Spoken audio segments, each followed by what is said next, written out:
Muy buenos días, amigos televidentes. Muy buenos días. Excusen que le hemos robado unos minutos en el día de hoy, pero no importa, lo vamos a compensar. Quédense ahí tranquilos, porque vamos a hablar de un tema histórico, de un tema que ustedes, probablemente los que lo vivieron, pues lo recuerdan poco algunos, otros son muy jóvenes, porque vamos a hablar de un acontecimiento histórico de hace 54 años. Si usted tiene 53 años, usted no lo vivió.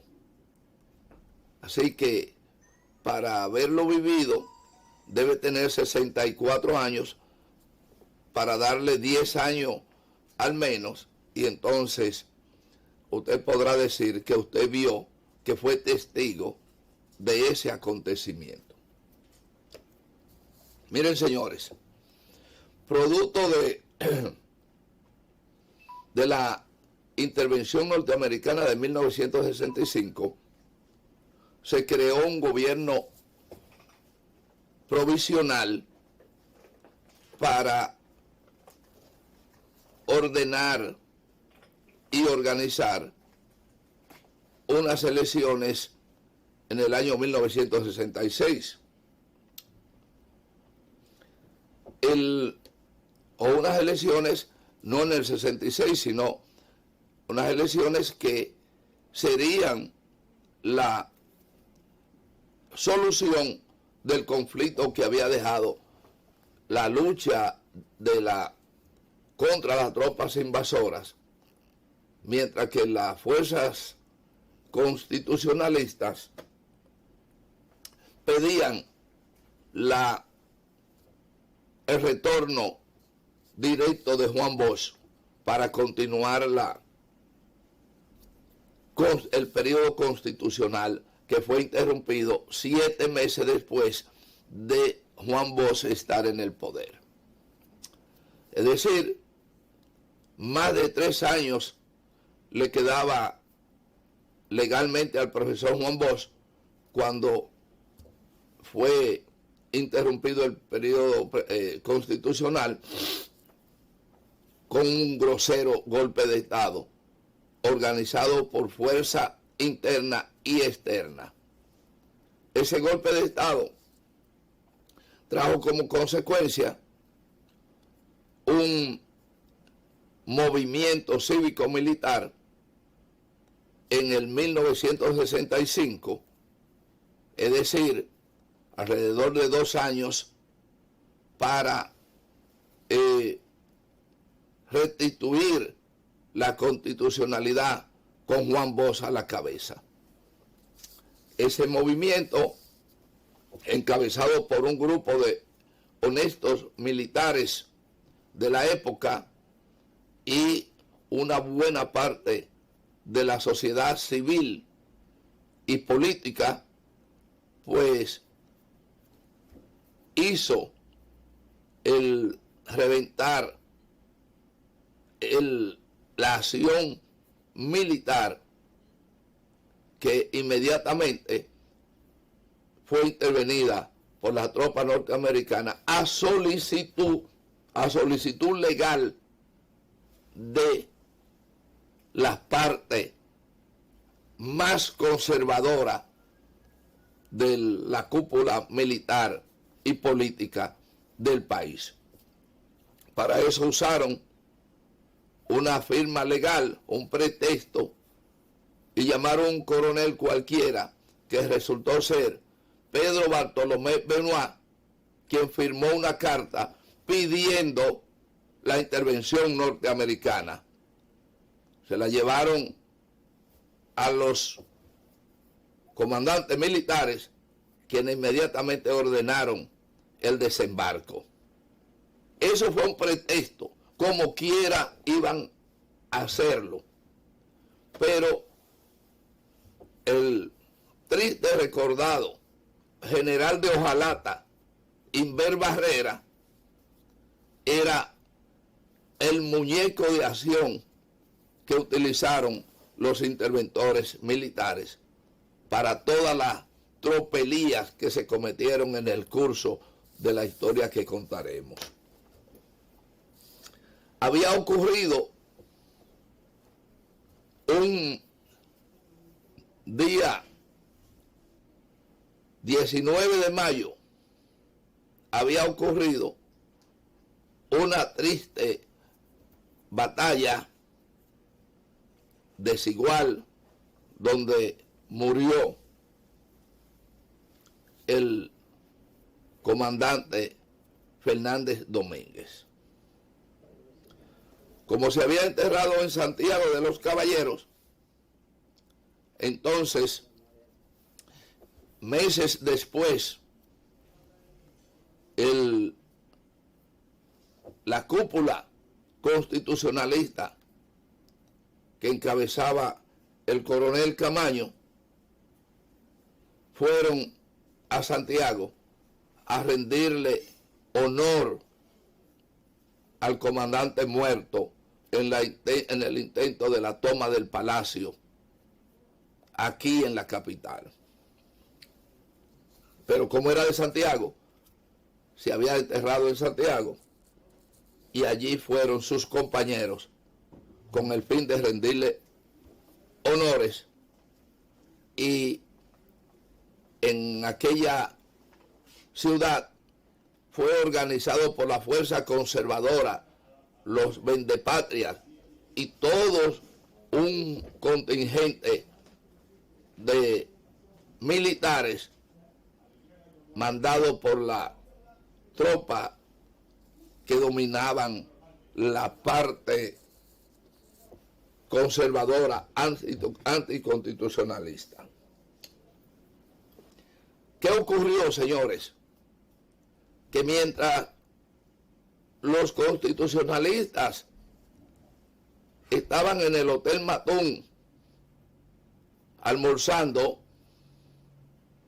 pues allí fueron rodeados por un batallón o varios batallones militares que fueron con el fin de asesinar al coronel Camaño y a todos sus acompañantes. Ya habían intentado contra Camaño, pero no pudieron, y entonces fueron y cercaron el Hotel Matón con toda la tropa allí. Hay que decir algunos detalles. Ese grupo que viajó a Santiago, que eran el coronel Camaño,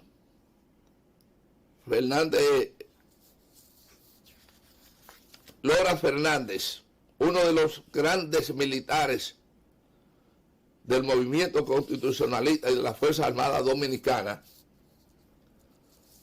y el jefe de la Marina, ministro de la Fuerza Armada, coronel, capitán de navío, Manuel Ramón Montes Araches. Todos ellos allí cercados, con pocas armas, con pocas municiones, estaban expuestos a ser asesinados. Había ocurrido un detalle. El coronel Camaño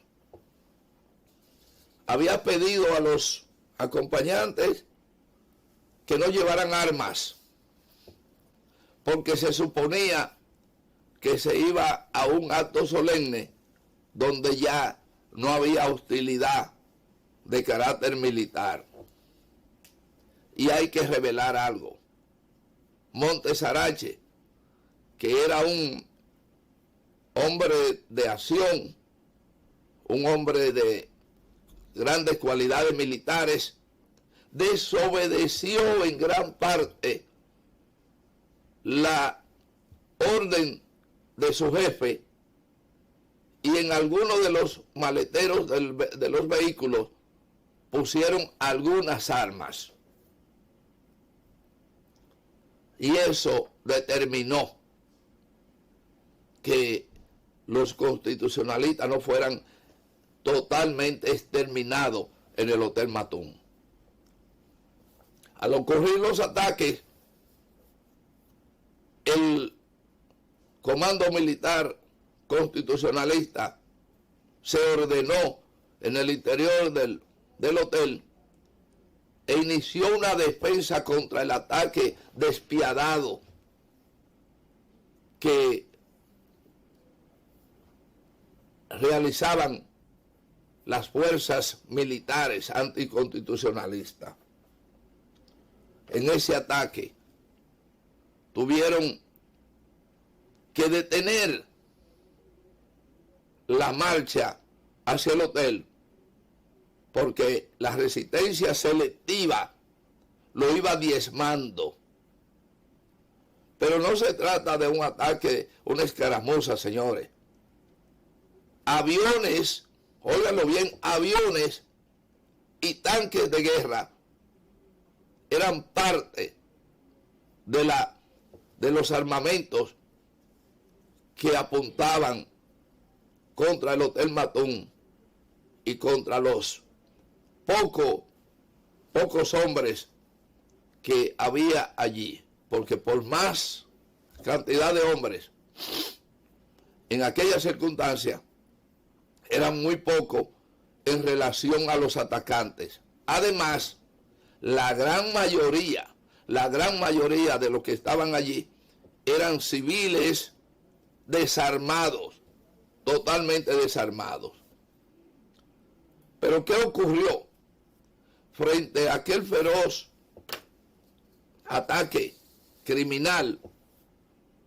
Pues en un momento determinado, donde la batalla parecía perdida por los constitucionalistas y el avance estratégico y táctico de los militares regulares, hubo una voz de mando poco conocida. Esa voz de mando fue del coronel Montes Arache.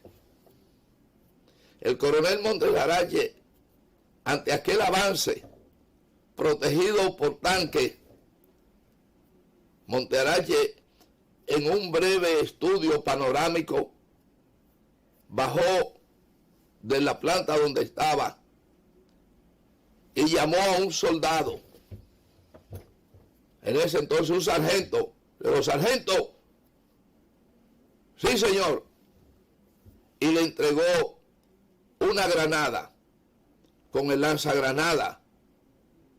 Y le dijo: sargento, ese tanque que está al frente, sáquelo de combate o muérase.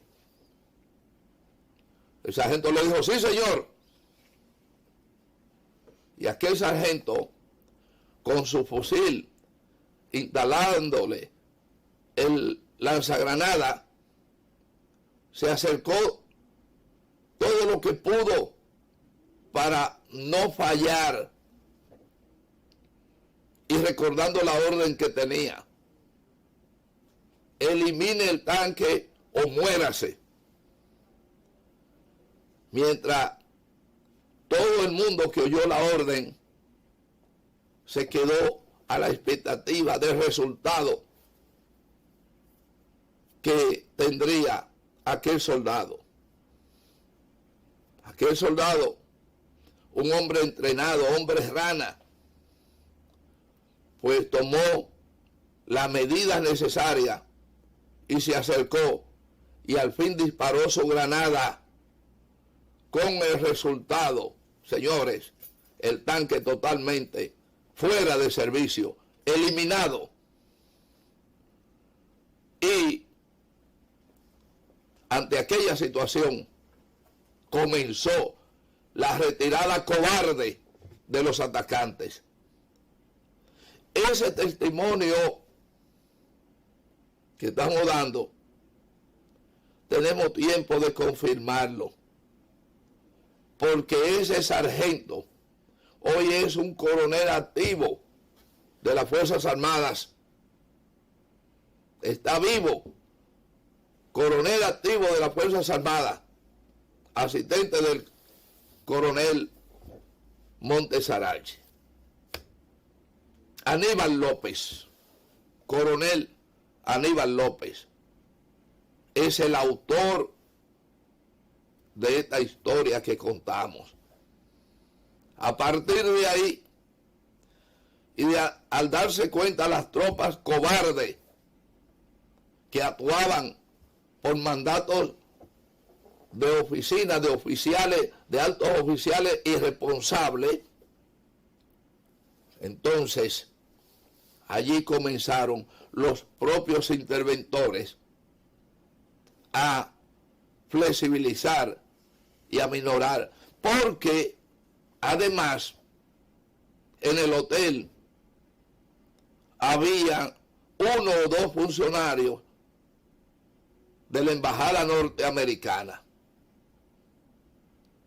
y eso contribuyó a que ellos mismos, la embajada, comenzaran a buscarle una solución, al darse cuenta además que podrían hacer ceniza a los héroes de abril, pero ya le estaba saliendo caro, porque no se trata de 1, 2 o 3 muertos. Aquellos valientes constitucionalistas que defendieron la vida del coronel Camaño, del Montes Arache y de lo demás, el mártir Lora Fernández, quien fue asesinado en la batalla. Esas, señores, son las cosas que no deben pasar desapercibidas en fecha como esta, hace 54 años. Pero queda más en la historia. Pero le vamos a contar qué ocurrió a partir de la salida del grupo de constitucionalistas de Santiago, protegido ya por la triste, histórica OEA y Naciones Unidas, para proteger el trayecto de retorno a la ciudad capital de los constitucionalistas. Vamos a hacer una pequeña pausa. No se muevan, que vamos a concluir con el tema que le estamos tratando.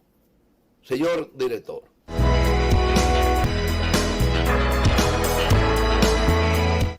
Bien, señores. Ya le decíamos más o menos cómo ocurrieron los hechos en Santiago de los Caballeros, en una fecha que se cumple hoy, 54 años, un 19 de diciembre. Al ocurrir ese vandálico y ataque criminal contra los constitucionalistas en la ciudad de Santiago, ya le decíamos que hubo una mediación de los organismos internacionales para lograr un cese de fuego y la salida de los constitucionalistas de la ciudad de Santiago. Obviamente, ya el campo de todo lo que era el entorno del Hotel Matún se había quedado sembrado de muertos, porque la certera defensa constitucionalista desde el interior del hotel administró el parque que tenía, el parque bélico que tenía, y cada disparo tenía prácticamente un blanco. Y eso atemorizó a los invasores, a los atacantes, que lamentablemente eran soldados del gran ejército dominicano, pero enviados por malos y antipatrióticos jefes que servían a los intereses más oscuros de la historia dominicana. Pues, al ocurrir ese hecho en la ciudad de Santiago,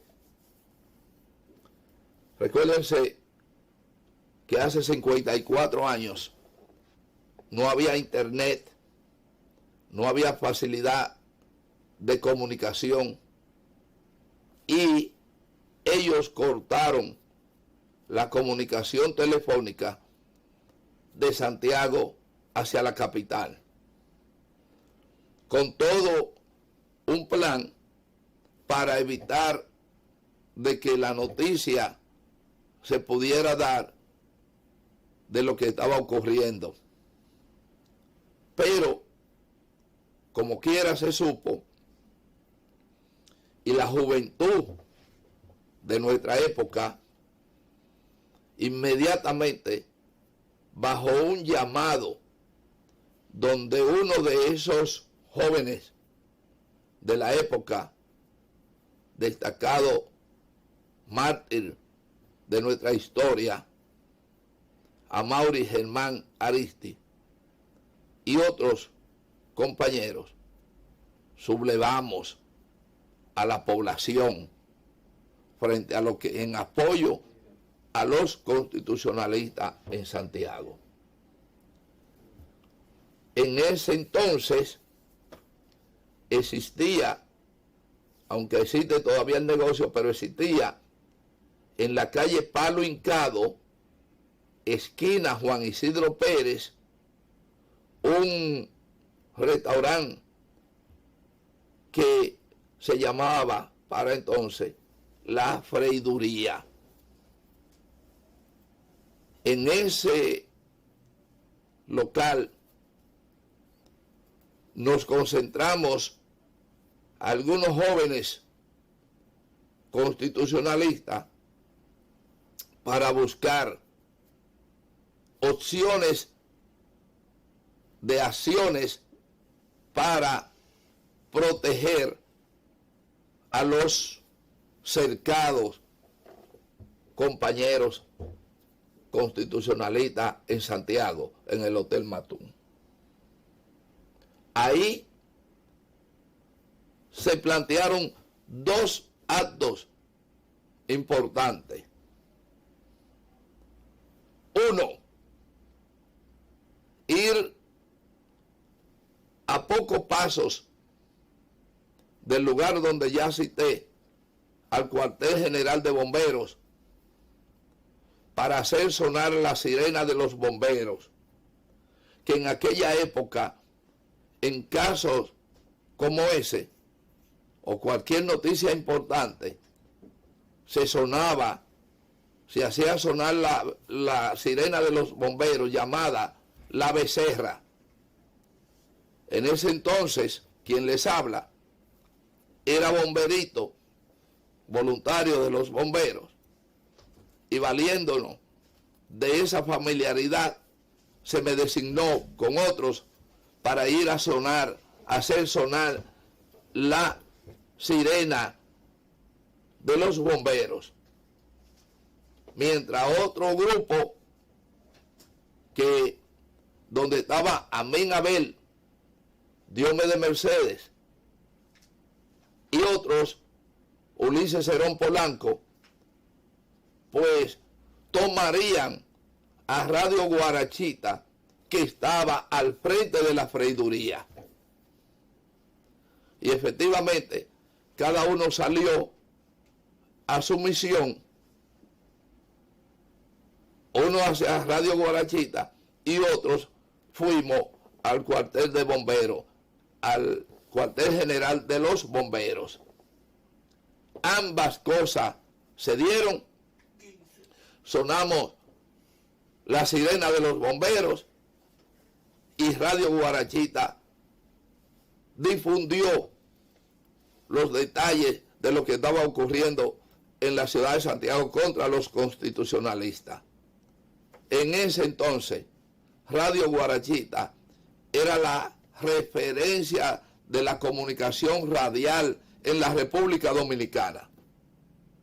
En todos los rincones del país se escuchaba a Radio Guarachita.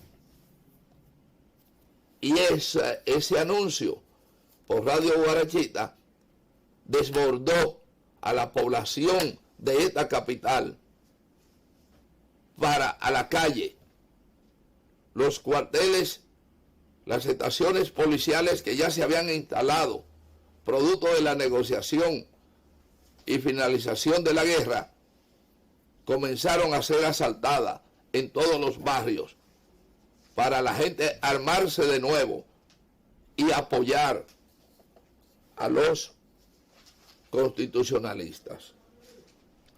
Tengo un amigo muy cercano que en esas escaramuzas resultó gravemente herido. Varios,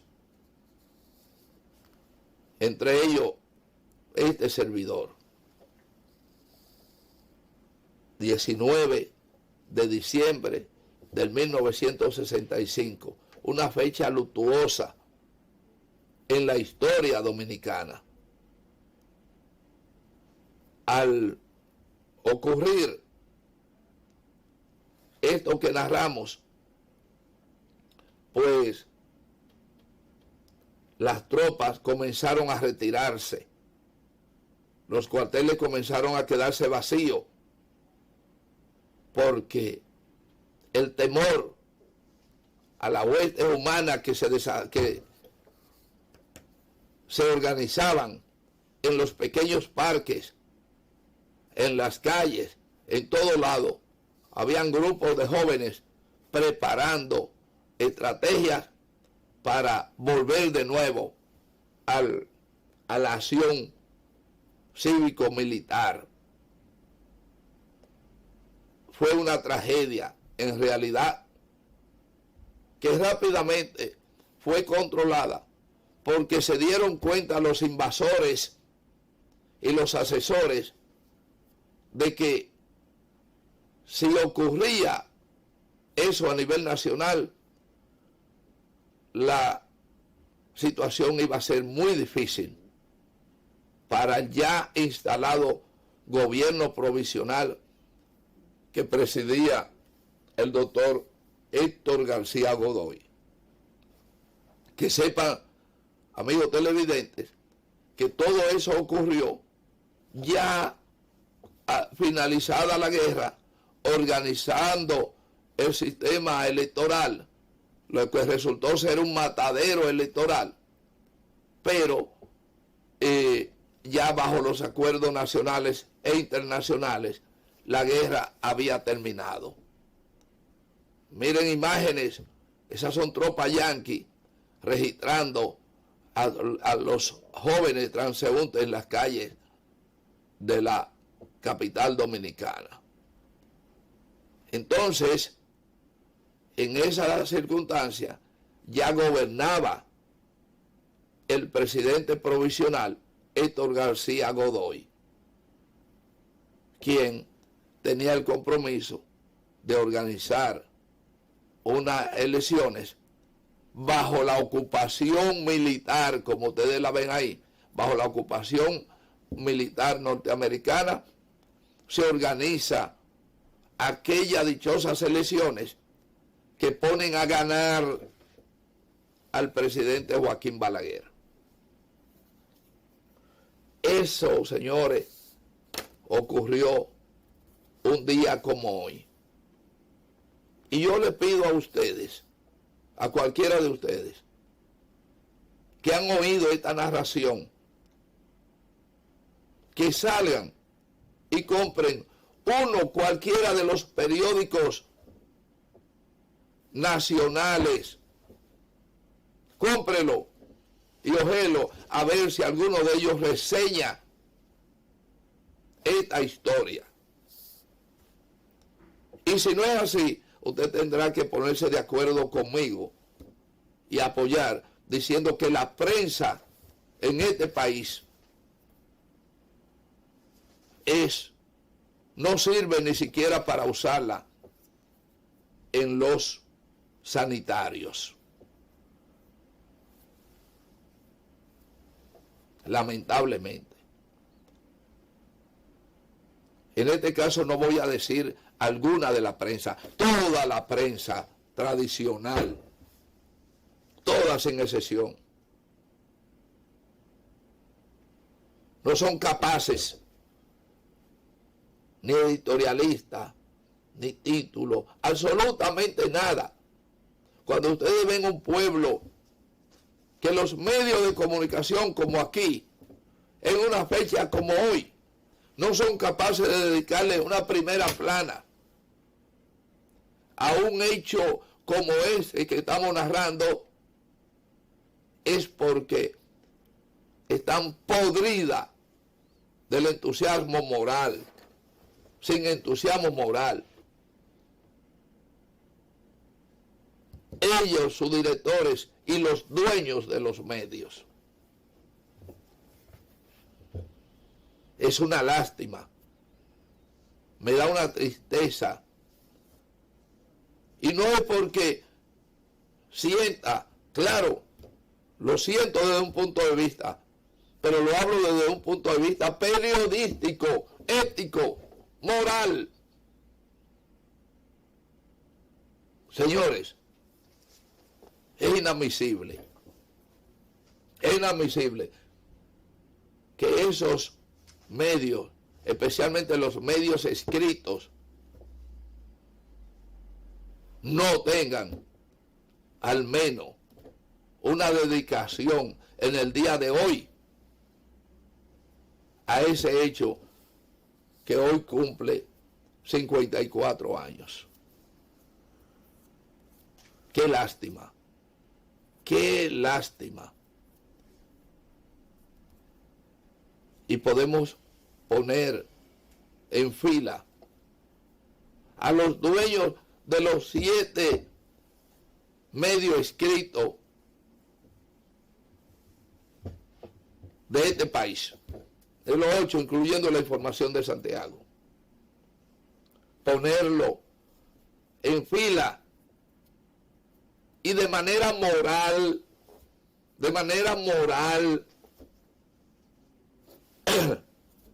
fusilarlos. Lo dije 2 veces, de manera moral, para que no vayan a decir por ahí que un productor está llamando a fusilar a los dueños de periódicos. Lo que estamos llamando sí es a moralmente fusilarlos por indolentes, por farsantes, porque usted coge cada uno de los dueños del medio escrito ahora mismo y todos sin excepción son beneficiarios de los acontecimientos de abril, cada uno. Y ahora digo yo, como dicen algunos, puedo hablar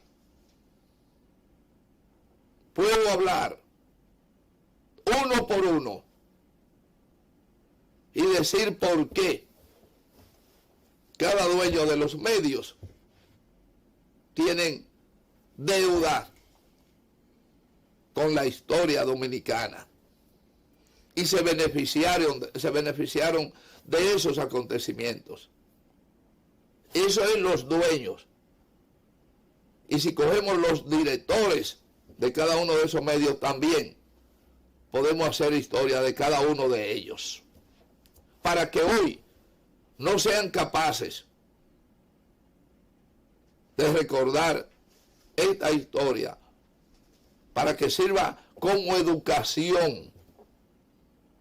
Lo que hemos hecho esta mañana nosotros es educando a la población que nos está mirando sobre esos hechos, esos criminales hechos que se produjeron, que estoy seguro que una buena parte de esta población ni lo recordaba ni lo vivió. Entonces, nosotros no. Nosotros no solamente lo recordamos, lo vivimos y actuamos en esa acción democrática que requería el país en su momento y que hoy la requiere en otra forma. No promocionamos la guerra. Lo que sí criticamos acerbamente son los que de alguna manera están haciendo la guerra contra una población que no merece vivir en las condiciones en que estamos viviendo. Sobre todo después de esos hechos hace 54 años. Tiempo suficiente para que este país hoy tuviera un desarrollo visible en todo el orden. Porque es bueno que ustedes sepan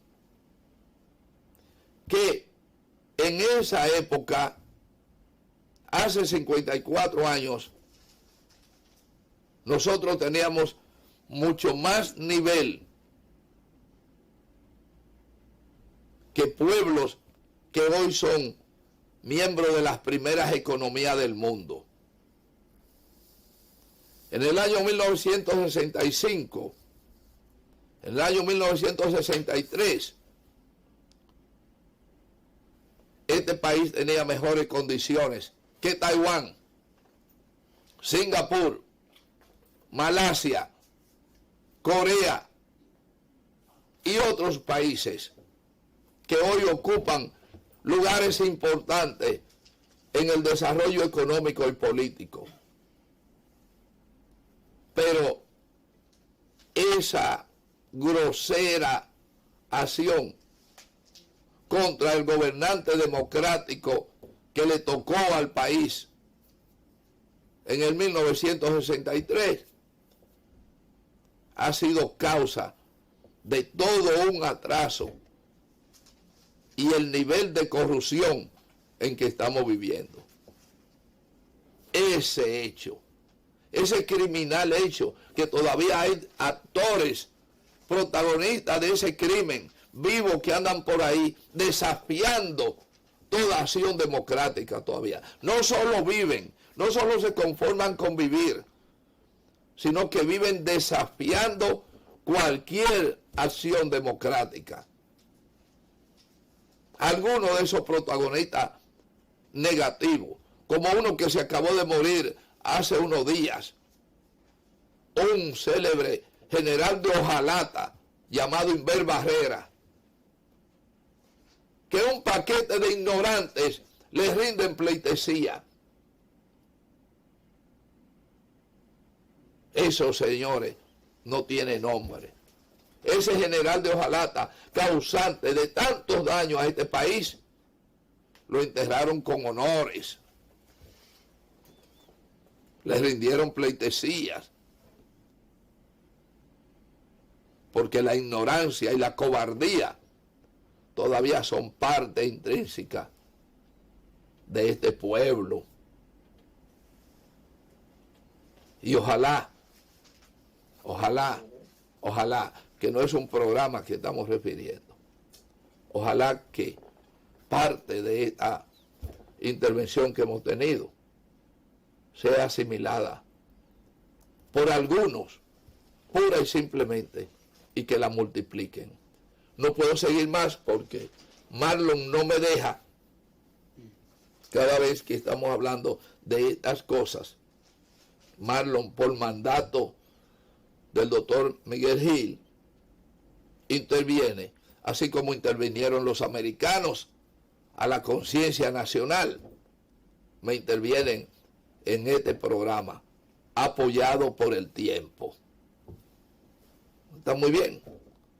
Solo nos resta decirle que mañana, a esta misma hora, estaremos con ustedes en otra versión del programa, que será Inespre TV. Hasta entonces.